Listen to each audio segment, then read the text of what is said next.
할렐루야. 월요 팟캐스트에 오신 여러분 모두 진심으로 환영하고 축복합니다.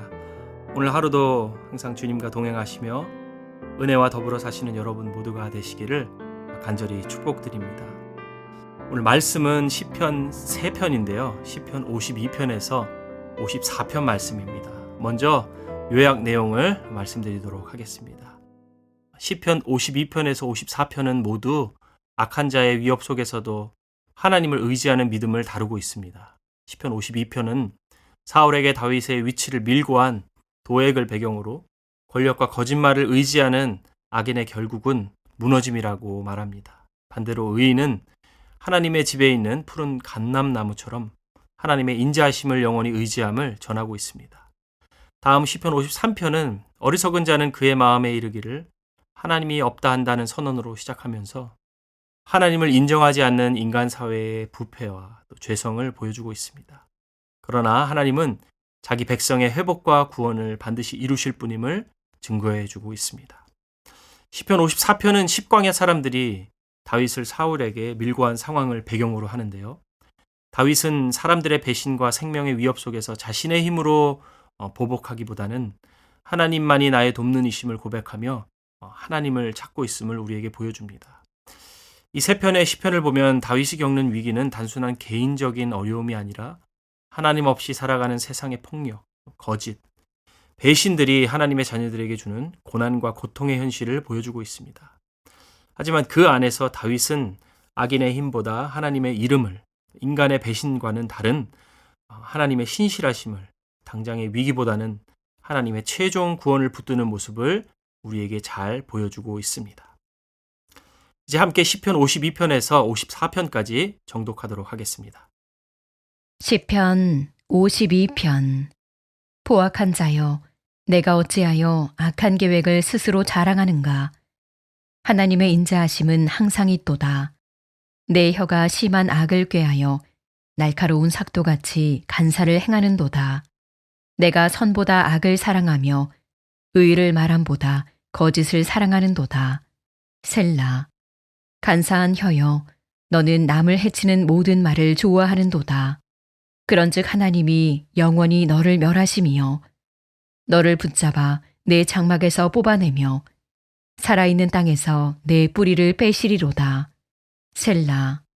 의인이 보고 두려워하며 또 그를 비웃어 말하기를 이 사람은 하나님을 자기 힘으로 삼지 아니하고 오직 자기 재물의 풍부함을 의지하며 자기의 악으로 스스로 든든하게 하던 자라 하리로다.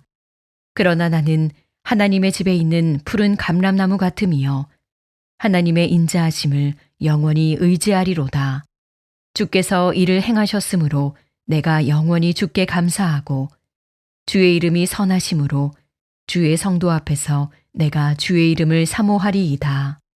시편 53편. 어리석은 자는 그의 마음에 이르기를 하나님이 없다 하도다.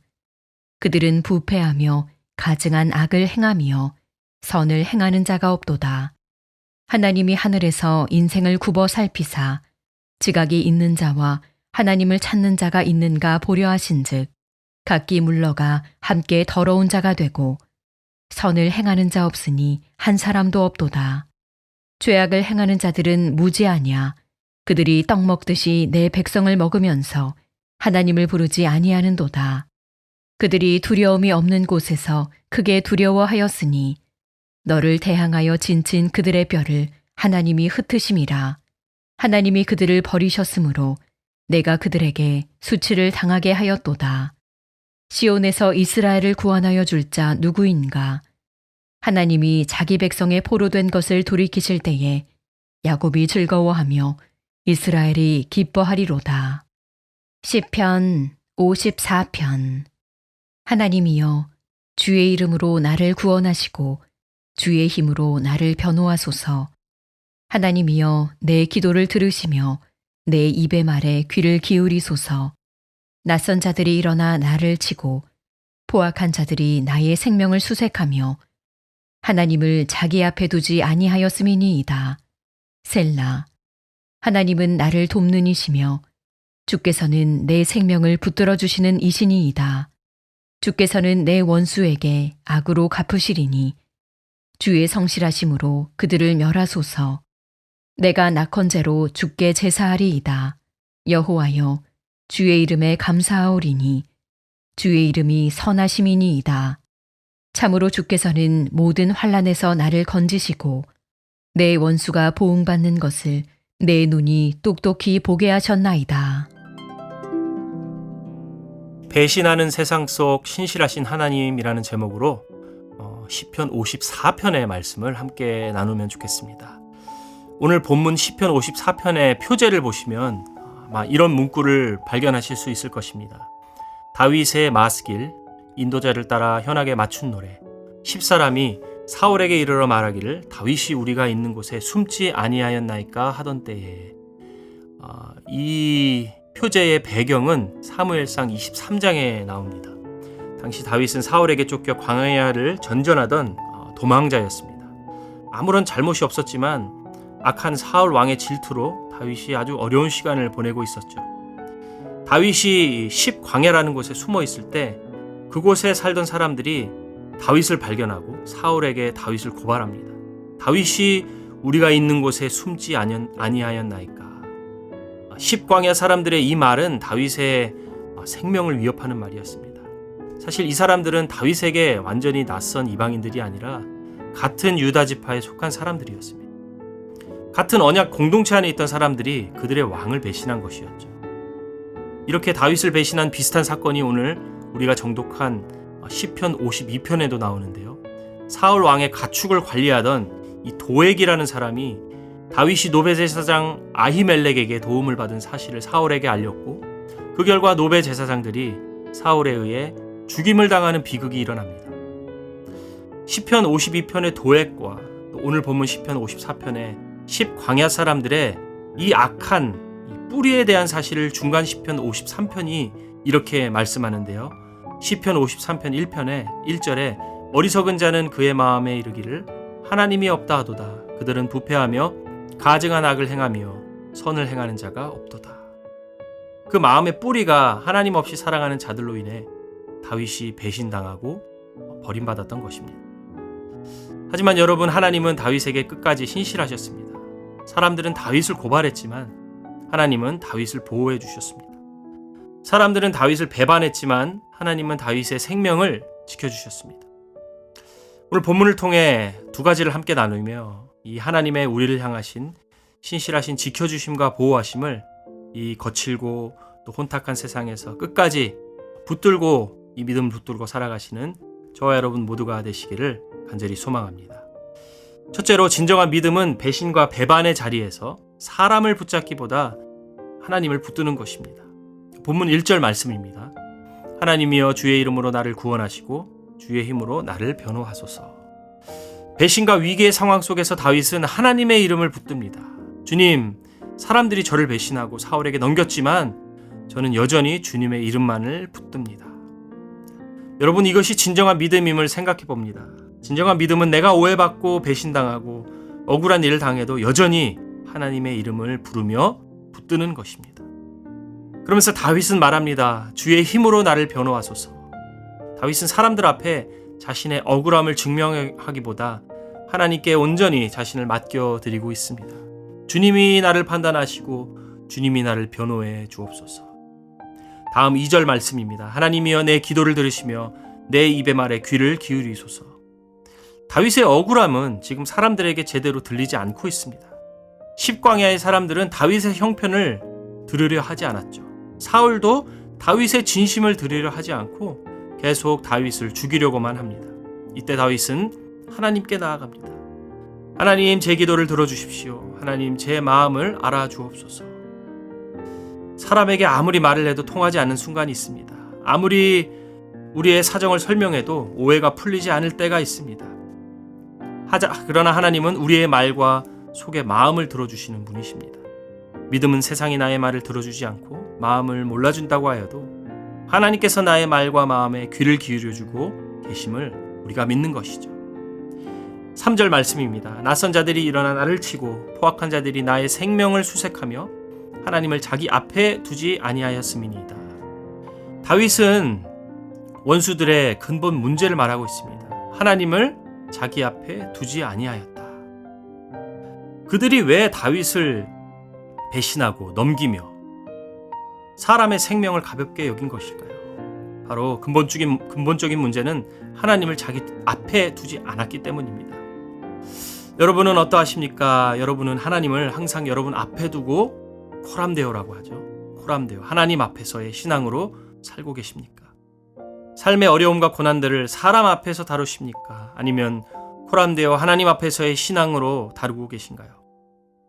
하나님을 자기 앞에 두지 않는 사람은 세상의 방법을 찾고 붙들지만 하나님을 자기 앞에 두는 코람데오의 신앙의 사람은 고난과 어려움 앞에서 하나님의 이름을 부르고 하나님의 이름을 붙드는 것입니다.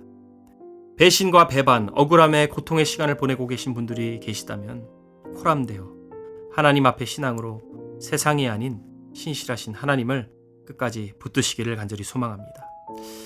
두 번째로 믿음은 위기가 끝난 뒤가 아니라 위기 속에서 하나님의 붙드심을 고백하는 것입니다. 계속해서 4절 말씀을 보시면 하나님은 나를 돕는 이시며 주께서는 내 생명을 붙들어 주시는 이시니이다. 4절은 시편 54편의 중심 고백입니다. 다윗은 여전히 쫓기고 있습니다. 상황이 끝난 것이 아니고 어쩌면 상황이 갈수록 악화되어 가고 있었는지도 모릅니다. 하지만 다윗은 여전히 고백합니다. 하나님은 나를 돕는 이시며. 여러분, 믿음은 문제가 다 해결된 후에 생기는 것이 아닙니다. 문제와 위기의 폭풍 속에 하나님이 누구신지를 그 안에서 고백하는 것이 진정한 믿음인 것이죠. 다윗은 그래서 계속 고백합니다. 주께서는 내 생명을 붙들어 주시는 이신이다. 다윗은 내가 하나님을 붙들고 있습니다 라고 하지 않습니다. 하나님이 나를 붙들고 계십니다 라고 고백하고 있는 것이죠. 여러분, 우리의 믿음이 항상 강할 수 없는 것 같습니다. 때로 기도할 힘도 없고 마음이 완전히 무너질 때도 있습니다. 하지만 진정한 복음은 이것입니다. 내가 하나님을 붙드는 힘보다 하나님이 우리를 붙들어 주시는 그 은혜를 붙드는 것이죠. 시편 52편의 다윗은 자신을 하나님의 집에 있는 푸른 감람나무라고 고백합니다. 악인의 뿌리는 뽑히지만 저와 여러분 하나님의 자녀 모두는 하나님의 인자하심의 뿌리 내렸기 때문에 위기와 문제들 가운데 흔들릴 수는 있지만 결코 뽑히지 않을 것을 믿습니다. 5절 말씀입니다. 주께서는 내 원수에게 악으로 갚으시리니 주의 성실하심으로 그들을 멸하소서. 이 구절이 마치 다윗의 복수처럼 보일 수 있지만 다윗은 자기 손으로 복수하겠다고 말하지 않고 온전히 그것을 하나님께 맡깁니다. 사울을 죽일 기회가 있었지만 죽이지 않았고 다윗은 온전히 모든 것을 하나님의 뜻과 판단에 맡겼습니다. 여러분, 진정한 믿음은 악을 못 본 척하는 것이 아닙니다. 불의를 가볍게 여기는 것도 아닙니다. 믿음은 악에 대한 최종 판단을 하나님께 맡기는 것입니다. 상처를 받고 억울하면 내가 재판장이 되고 판단하고 싶죠. 그러나 다윗은 그 억울함조차도 하나님의 성실하심에 맡겨드리고 있습니다. 6절 말씀입니다. 내가 낙헌제로 주께 제사하리이다. 여호와여 주의 이름에 감사하오리니 주의 이름이 선하심이니이다. 다윗은 배반과 배신으로 인한 위험과 위기에 둘러싸여 있습니다. 그런데도 다윗은 예배를 말하고 있습니다. 내가 낙헌제로 주께 제사하리이다. 낙헌제는 억지로 드리는 제사가 아니라 자원하여 드리는 제사입니다. 다윗은 위기 속에서도 하나님께 자원하는 예배를 드리겠다고 고백하는 것이죠. 이것은 현실 도피가 아니라 믿음의 저항이라는 생각을 해봅니다. 세상은 다윗을 절벽으로 계속 밀어 떨어뜨리려고 하지만 다윗은 그것에 예배로 응답합니다. 내 인생이 사울에게 있는 것이 아니다. 내 인생이 배신자의 배반에 달려있는 것이 아니다. 나의 인생은 하나님의 이름과 그분의 인도하심 안에 있다. 억울함과 고통의 폭풍 속에도 다윗은 여전히 고백하죠. 주의 이름이 선하심이이다. 믿음은 아픈 일을 괜찮다고 포장하는 것이 아니라 모든 상황 속에서도 하나님은 선하십니다 라고 고백하는 것임을 여러분 믿으시기를 소망합니다. 마지막 7절 말씀입니다. 참으로 주께서는 모든 환난에서 나를 건지시고 내 원수가 보응받는 것을 내 눈이 똑똑히 보게 하셨나이다. 본문 1절에서 다윗은 하나님께 구원하여 주옵소서라고 기도했지만 이제 이 마지막 7절에서는 건지시고 보게 하셨나이다 라고 고백합니다. 다윗의 간구와 기도가 찬양으로 바뀐 것이라고 생각합니다. 다윗의 두려움이 기도와 간구 가운데 확신으로 바뀐 것이죠. 여러분, 이것이 기도의 능력임을 믿습니다. 기도는 단지 상황을 바꾸는 도구가 아니라 하나님 앞에서 우리의 영혼의 자리를 다시 찾는 시간인 것이죠. 사람들은 다윗을 배반하고 사울에게 고발했습니다. 하지만 하나님은 다윗을 붙드셨습니다. 사람들은 다윗의 위치를 사울에게 알렸습니다. 하지만 신실하신 하나님은 끝까지 다윗의 생명을 지켜주셨습니다. 사랑하는 여러분, 오늘 주님의 이 말씀을 꼭 기억하시고 이 말씀 삶 가운데 실천하며 사시는 오늘 하루가 되시기를 소망합니다. 진정한 믿음은 배신과 배반의 자리에서 사람이 아닌 하나님을 끝까지 붙드는 것이고, 진정한 믿음은 위기 후가 아니라 위기 속에서 하나님의 보호하심과 인도하심을 여전히 고백하는 것인 줄로 믿습니다. 함께 이 시간 열린문 공동체의 매일 기도의 제목으로 함께 기도하면 좋겠습니다. 먼저 기도하실 때 성도의 가정생활을 위해 기도해 주시기 바랍니다. 열린문의 모든 부모님들이 자녀들을 하나님의 말씀과 사랑으로 양육하며 자녀들은 올바른 가치관을 가지고 하나님을 경외하는 삶을 살아갈 수 있도록 인도하여 주시옵소서. 교육을 위하여 또 기도하겠습니다. 미국 내 모든 공교육 시스템이 모든 학생들에게 균등하고 평등한 교육의 기회를 제공하고 또 학생들이 미래 사회에 기여할 수 있는 인재로 성장할 수 있도록 주님 인도하여 주시옵소서. 기도하면 좋겠습니다. 셋째로 하나님 나라를 위하여 기도할 때 함께 정성일 하이디 선교사님을 위해서 기도하면 좋겠습니다. 특별히 우리 하이디 선교사님이 여성 사역을 위해 비즈니스 센터로 현지 목사로 수고하고 계시는 레이첼 사모님과 협력하여 여성들을 섬기고 멘토링하고 있다고 합니다. 이 제자 삼는 훈련을 통해서 현지 사람들과 더욱더, 특히 여성들과 더욱 깊은 관계를 맺게 하여 주시고, 센터에 나오는 메리 자매가 참 하나님의 은혜 가운데 예수님을 영접하였는데 영적으로 오는 압박들을 잘 견딜 수 있게 하시고 자신의 정체성을 예수님 안에서 날마다 깨닫게 하여 주셔서 이 메리 자매의 아들 폴, 지금 15살인데요. 이 폴이 예수님을 향한 마음이 부드러워지고 녹아서 영적 진리를 아들과 함께 나눌 때 마음을 열고 예수님을 영접하게 하여 주옵소서. 지금 함께 공동체 기도의 제목 기억하시며 함께 기도하며 나가겠습니다. 기도하겠습니다.